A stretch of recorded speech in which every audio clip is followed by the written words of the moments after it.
waaqayyo si waamna yommuu faana jiraatte jabaanna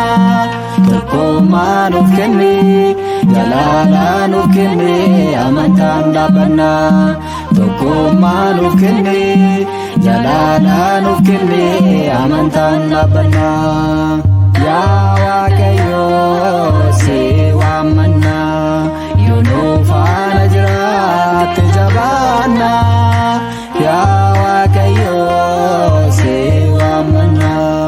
yommuu faana jiraatte jabaanna tokkummaa nuuf kenni jalaala nuuf kenni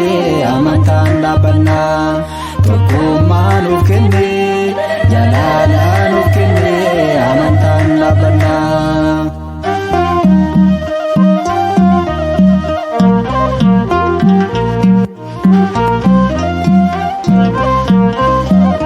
kootu Maariyaam gara keenya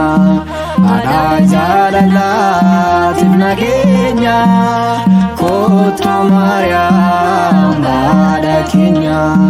haadha jaalalaatiif nageenya araarsummaa keetiin akka dookimaasii guutirru keenya araarsummaa keetiin akka dookimaasii guutirru keenya kootu Maariyaam gara keenya haadha jaalalaatiif nageenya kootu Maariyaam haadha keenya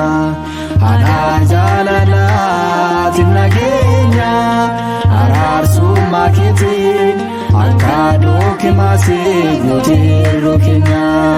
araarsummaa keetiin akka dookimaasii guutirru keenya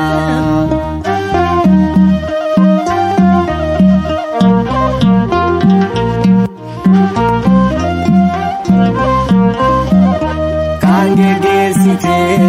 saba Israa'elee hangafa ergamoota Mikaa'elee kan geggeessite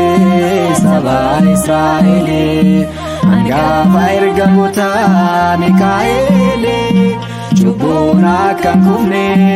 hamaan akka hin dhufne har'as nu gargaare cubbuun akka hin kufne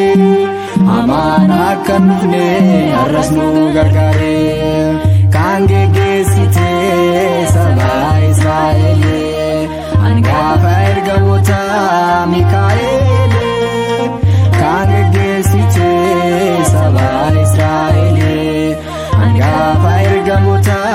Mikaa'elee cubbuun akka hin kufne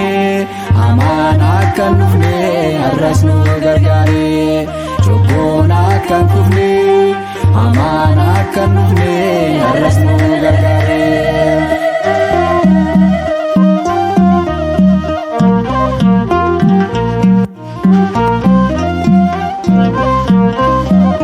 fuula Waaqaa kan dhaabbattu ulee fannoo Gooftaa kan qabattu fuula Waaqaa kan dhaabbattu ulee fannoo Gooftaa kan qabattu ergamaa Gabri'eel ariifadhu kottu diinni haa baqatu ergamaa Gabri'eel ariifadhu kottu diinni haa baqatu fuula Waaqaa kan dhaabbattu ulee fannoo Gooftaa kan qabattu fuula Waaqaa kan dhaabbattu ulee fannoo Gooftaa kan qabattu ergamaa Gabri'eel ariifadhu kottu diinni haa baqatu ergamaa Gabri'eel ariifadhu kottu diinni haa baqatu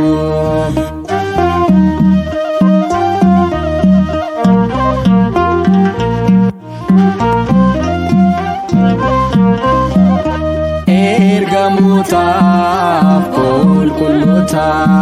waa'ee Kiristoosii dhugaa baata ergamootaaf qulqulloota waa'ee Kiristoosii dhugaa ba'oota eebbaaf waadaan keessa